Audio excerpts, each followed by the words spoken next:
Hello and welcome. Aquarister here, coming to you with another video, and today we are going to be looking at a build video. I know it's been a little bit since we've looked at a build, but I've been having some fun with a musket rapier build, so today we're going to be looking at that. It is going to be revolved around fire damage, so let's take a look at the gear to get us started.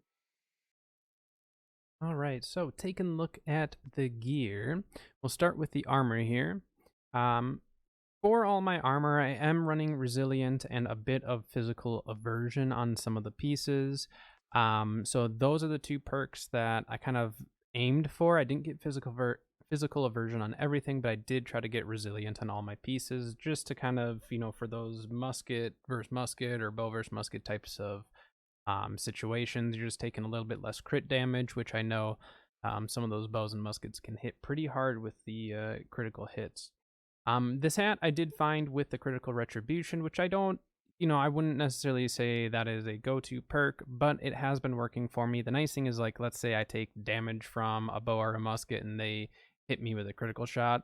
My shot back has a 10% extra chance of hitting as a crit. So it does help a little bit.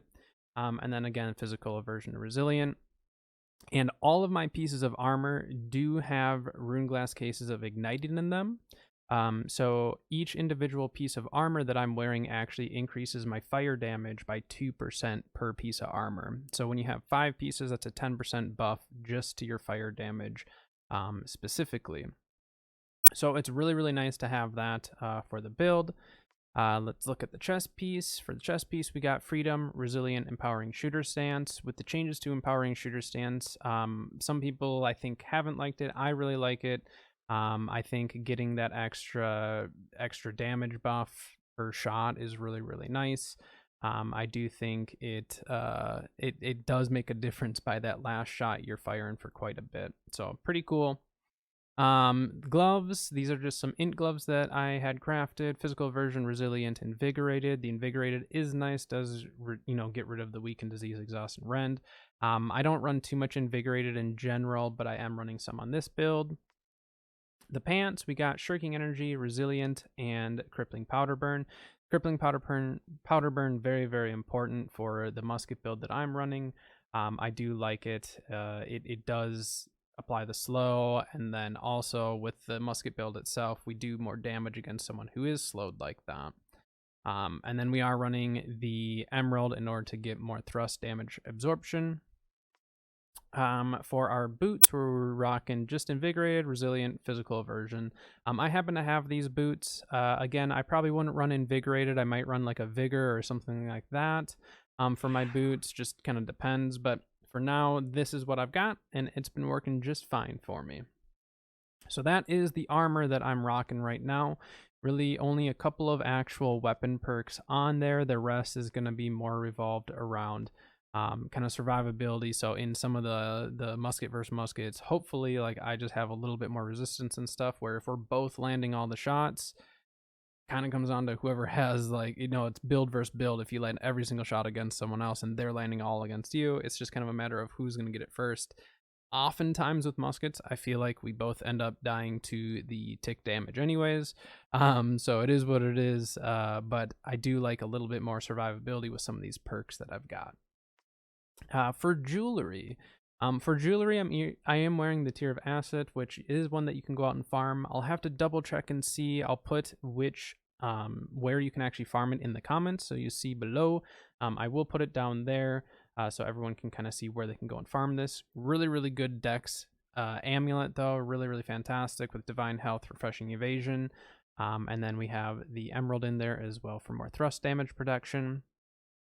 For my ring, which I actually just crafted, this is my PvP specific ring, and I actually crafted it with the intention of potentially using it with a mage build as well if I ever wanted to. And I actually rolled full in with the fire damage, mortal empowerment, and then for my third perk, I ended up getting crippling, which, yes, there could be better perks, but crippling is fantastic for the way that I'm going to be using this build.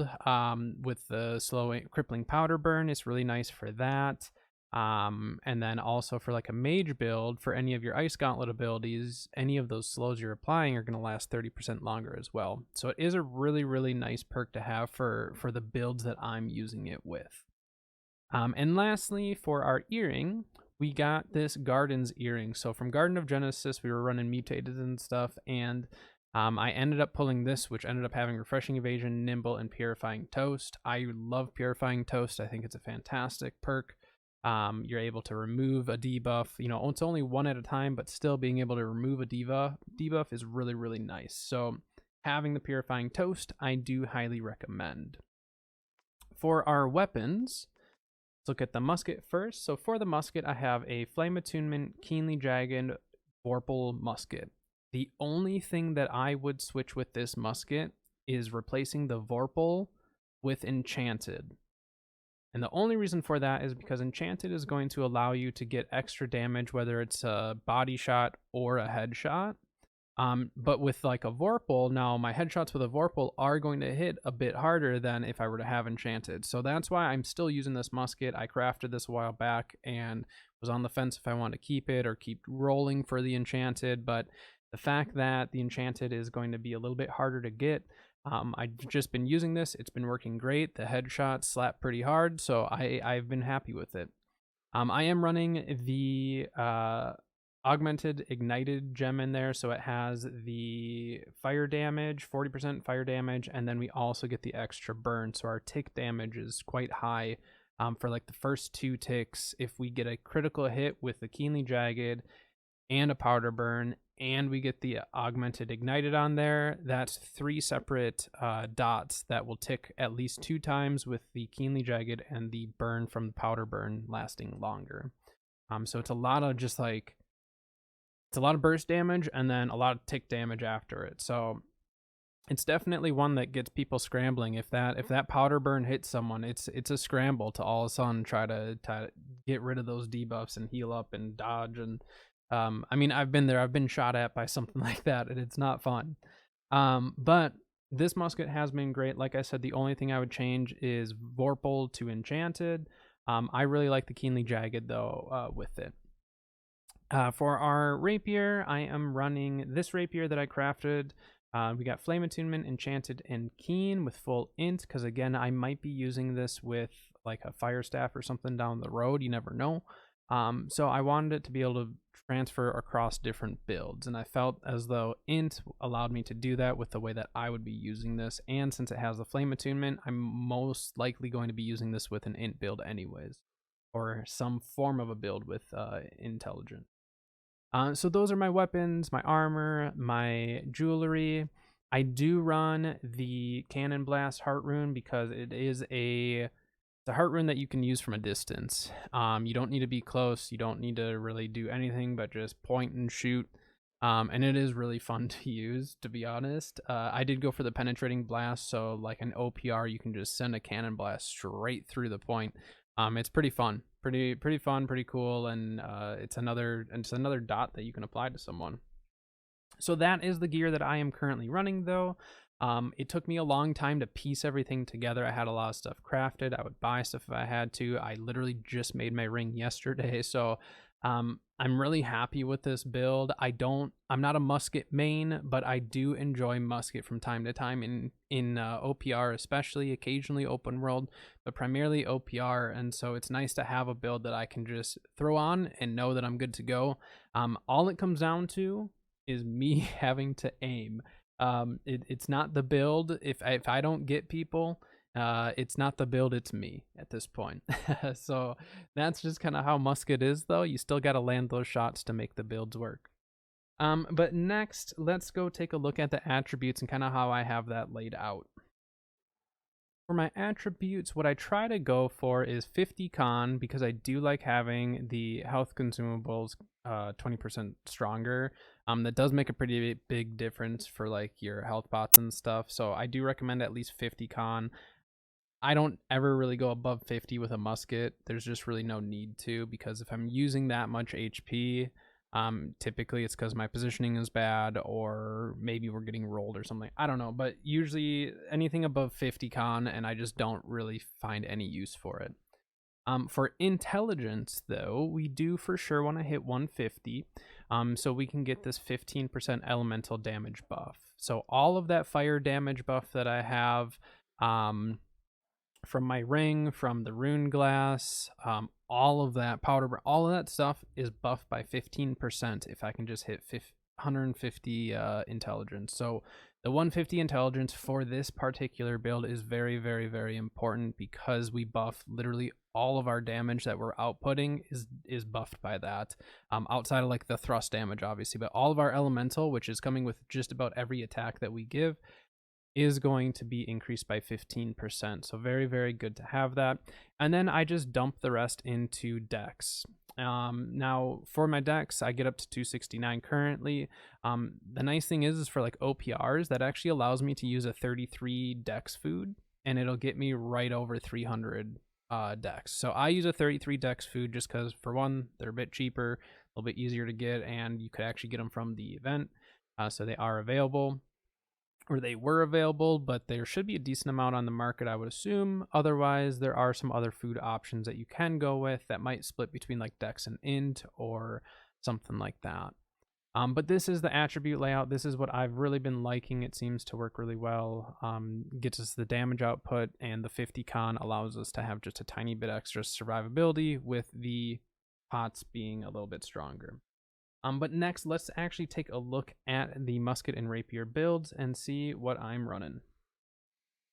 Starting off with the rapier, I do go for more of an aggressive rapier build. I don't go for as much of one that's going to get me out of situations. It's kind of a either I win or you win type of a situation.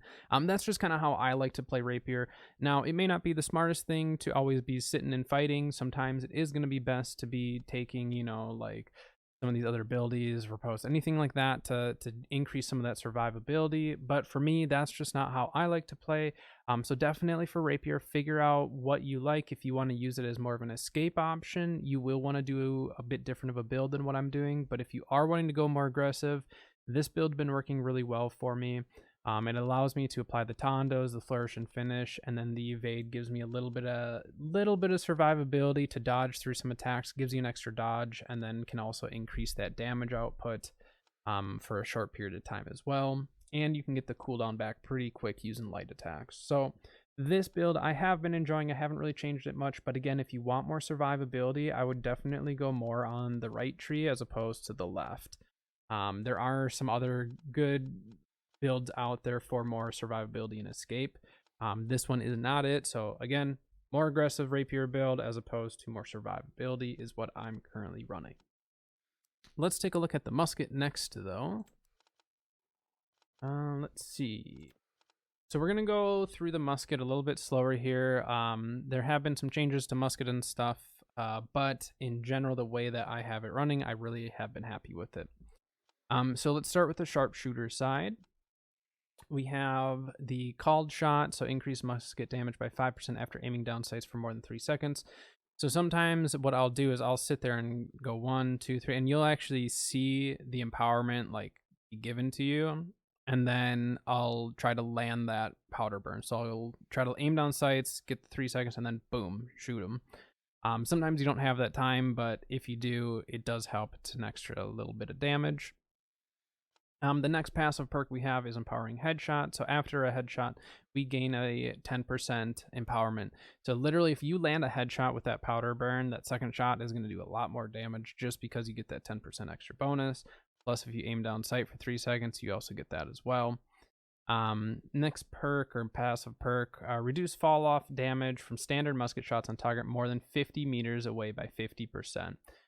This one, if you're not running a trapper build, is very, very critical to have because that damage fall off, you don't want to get that past 50 meters. Oftentimes in like OPR, I'm firing at least 50 meters away, not usually 100, but oftentimes 50. And that seems to make a pretty big difference if you have that or not. Let's see. Hit your mark. So standard musket shots deal increased base damage the further away the target is away from the player. Maximum increase is 15% at or beyond 100 meters. So the way that the musket is going to work with that is that fall off damage from the 50 meters is going to be your ballistics or your thrust damage side of it. I don't believe there's going to be as much, if at all, of a drop off of your elemental damage. The elemental shouldn't have much of a drop off, because this is, I believe, going to be more of your ballistic drop off type of a deal, which would include the thrust damage. Now, with this, I did test this at 100 meters in a duel. Unfortunately, I don't have footage of it, but at 100 meters, it is noticeable that the elemental damage, the fire damage, is increased. So at 50 meters, or at 100 meters, my thrust damage was decreased, but my fire damage was increased. So you get a trade-off, and if you run it like that, it seems to balance out pretty good, where you're still doing very nice damage numbers at that range. Now, how often are we shooting at 100 meters or more? Not super, super often, occasionally in OPRs and stuff like that. Other muskets might play more range. I don't usually play that far back. A lot of times I'll be a little bit closer to the fight, stuff like that. But it is pretty noticeable with the elemental side of things. The last of the passive perks on this side, heightened precision. So while aiming, successful hits with a musket grant a stackable 2.5% damage increase. This effect ends when the player stops aiming down sight or after more than 5 seconds passes between shots. So again, it's just another damage increase, another stack of damage that we can add on top. And you can stack that up to 6 times, so that's a pretty big stack. And that's why you'll see a lot of muskets just kind of like tunnel visioned, sitting there just kind of looking. And those are the muskets that I'm looking for to shoot at, because when I mean, I've been that tunnel vision, I've been that just like zoned in, like I'm trying to stack my damage, or trying to get all the skills. And all of a sudden another musket like sees you doing it and just 2-taps you. And that just happens sometimes. That it is what it is. But that's the fun of it. Is getting shot, but then also going out and looking for that musket. It makes it for some fun OPR matches sometimes. And then for the last perk, we do go with the sniper, so we get the zoom, and then you also get a 15% damage increase to all headshots. So you add that on top of the Vorpal, and that's a pretty big buff to headshots overall. As for the perks, obviously we are running powder burn. We've kind of talked about that a little bit. It does apply the burn, which is increased by the rune glass and the fire ring that I have. If we land a headshot, it does increase the damage. So my powder burns, I do tend to miss every so often, because a lot of times I'm trying to get that headshot.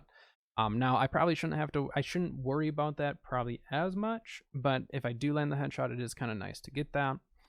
And then for the other ability that we're running on the sharpshooter side, of course, is Shooter Stance. We do have the perk on our chest piece. Shooter Stance is fantastic. It's a really quick way to just kind of gun people down.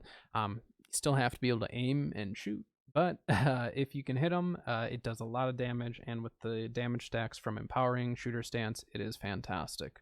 Again, more of a user error type of a thing for myself with this ability, but if I land them, it's great. If I don't, well, I move on. All right, for the Trapper side, we do run quite a few of the passives with the Mending Sticky Bomb. The first passive being Salt on the Wound, so deal 10% increased damage to targets below 30% health. So imagine the Shooter Stance empowerments and all that. As you're shooting someone, they're getting lower in health, your damage is going up. Once they're below 30, you get an extra 10% on top of everything. So pretty nice to have. The Empowering Weakness, hitting a target with an active debuff grants Empower. So again, Powder Burn will apply multiple debuffs, or your Keenly Jagged is a debuff. And so literally if you just hit a target with an active debuff, you get another 5% damage. So you can just like keep stacking damage. Like damage stacking with the musket is everything. I always run Hustle because I like getting the haste. It does allow me to get away a little bit easier. Just gives you some 10% movement speed, but it will allow you to run away from quite a few of the melees and stuff, unless you choose to stay and fight like I do sometimes, and sometimes it's great, sometimes it's not. Tactical reload, so dodging reloads the musket. So this one really nice, again, if you're getting pushed especially, or if you can get good at a shot roll into another shot at distance. Very hard to do, but if you can get good at that, you can pick a lot of people off. And then the last one here, kick them when they're down, so deal 10% extra damage to targets with an active crowd control status effect. So slow root stun. Again, we have Powder Burn. So you apply a Powder Burn, or let's say we load up Powder Burn, Shooter Stance, and then We shoot them with the powder burn. That second shot is going to increase by 5% from that. Plus, we're doing an extra 10. So you just add all this damage up, and that's how muskets can just like gun people down. But again, it's not the first shot that is the most important necessarily. You can land the first shot, but if you miss the second or third, I mean, the person's probably going to heal up and get away. So it is still very like skill based of having to like aim and get the shots down. Yes, musket's very, very strong, but you still need to be able to aim and hit the shots. And you don't really have time to like sit and line up every single shot. You just have to be kind of quick and move. So I really have been enjoying it like that. And then with Mending Sticky Bomb, I do work all the way down here. You get 40 stam when it deals damage with an explosion, and then it also does a slow. So again, that's another slow, that's another debuff, plus you're applying a burn. So if you're keeping all these debuffs going, you yourself are increasing your damage output by quite a bit. All right, that is our mastery. That's kind of what we're looking at for the build. Let's go take a look at some of these damage stacks real quick and see what we're talking about. Okay, so taking a look at the musket, let's just do one chest shot. You can see how much damage we're doing. Then this is with the powder burn. So as you can see, we do get the keenly jagged as well. And now watch the headshot. And now watch, that burn should stick out as long as the keenly jagged, if not longer. And you can see the ticks, right? Yeah, see how the fire ends up lasting longer than keenly jagged if you land a headshot. But the amount of ticks that you get off of just one shot, look at that. That's crazy. That's so much damage all in one, because initially you just kind of look at the first shot and that alone is doing a lot, but then after that you see all the ticks and you add that all up and that ends up being a lot of damage. Now I'll show you with the 5%. So see how much more damage we did with that. That definitely increases it by doing that. And now, which I don't know if it'll show the damage with this. Now what we're going to do is we're going to do 1, 2. See how much more fire damage it did? The dummies actually don't have enough HP, so it keeps saying immortal, but you can see the fire damage and how much it actually put down. It's really hard to test this musket build and show it, because most things aren't going to have enough HP for me to actually show like the end result unless they're just constantly healing up through it and stuff. It does make it tricky. So then we'll do shooter stance. So the second shot of my shooter stance is going to be fairly strong. So 1, 2. So see how my fire damage was up to then to 2800, 2900, 2968, 2968. So it's pretty crazy the damage buffs that you can get from just literally stacking that damage. And in an OPR or something like that, it's really hard to like focus on stacking the damage. But again, they make it pretty easy. If you're zooming in, see all that blue? Watch the blue on the musket. It'll glow. There's my 3 seconds, and now I'm doing the extra damage.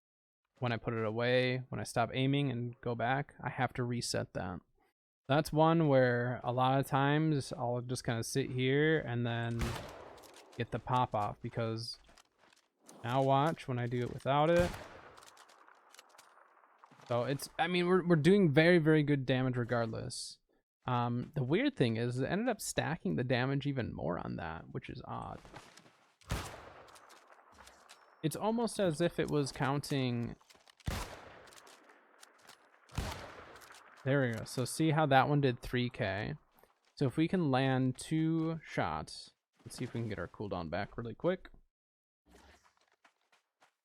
So once we get our 2 shots, let's say someone's pushing us, the main thing I'm doing is I'm going to pop, roll, pop, and try to get those pop shots really quickly.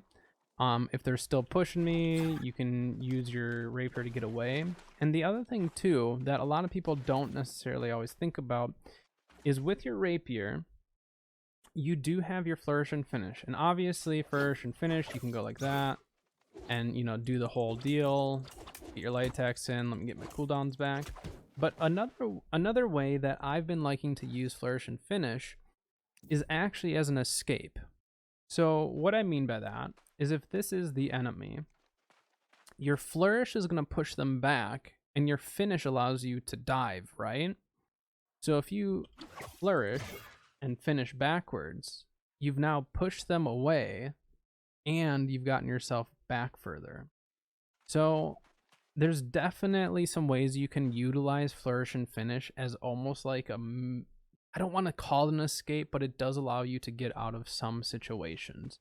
Because again, we'll see how fast this goes. You do the flourish, finish, you know what I mean? And then you're gone. So if you land that flourish and push them and kind of stagger them back a little bit, and they're like a melee and they don't have a way of catching you really, you'll get away from that. I mean, that will allow you to get out of some situations. So definitely you want to think outside the box with your flourish and finish. I think it's a really, really useful ability that doesn't have to be only used for damage. I think being able to use it as an escape throws people off. So see you apply that, do that, and then you could get away. You know what I mean? So there's a lot of things you can do with the flourish and finish, and that's why I don't run riposte or flush or anything like that. I've been having a lot of fun with a more aggressive build and trying to utilize it in a way that allows me to still kind of like move around and have that movement that I'm looking for. But that's kind of the damage stacking with the musket, and then obviously rapier, a little bit different use, but for the musket, it's a lot of just stacking the damage and understanding how that damage stacks and where you can get just a little bit more DPS out of it, whether that be the shooter stance, aiming down sight, anything like that. It's really fun to play around with for me. But again, I'm not really a musket main. I just have fun playing it and have fun messing with the build. All right, that is going to do it for this video. So thank you for watching. I hope this video really helped you out. I know Musket has some mixed feelings from a lot of people. I myself have mixed feelings on Musket, but I gotta say with this build, it has made it a lot more fun for me to play. And actually having a better understanding of Musket has also helped me in terms of going up against Musket. So those who are like quote unquote Musket mains and stuff, just understanding the weapon better has helped me just to understand, all right, if there is a musket that I know is a musket main, like I need to play these corners or play this certain way in order to avoid getting targeted in any way. So I think it is good to learn it, and I do enjoy learning all the different weapons, and I hope that the video did help you out to have a better understanding of musket. Whether you are a musket player or not, I think it's still good to at least have a general understanding of most of the weapons, because it will help you in the long run, especially for PvP. But again, thank you for watching. If you did like it, please drop a like and a subscribe. It does help me out a lot. And I do stream throughout the week on Twitch, so feel free to stop by, stream sometime. I do run this musket build fairly often over there when I do OPRs, but I do still heal a lot and do a little bit of everything. So we'd love to have you. Feel free to stop by. But until next time, that is going to do it. So I'll see you later.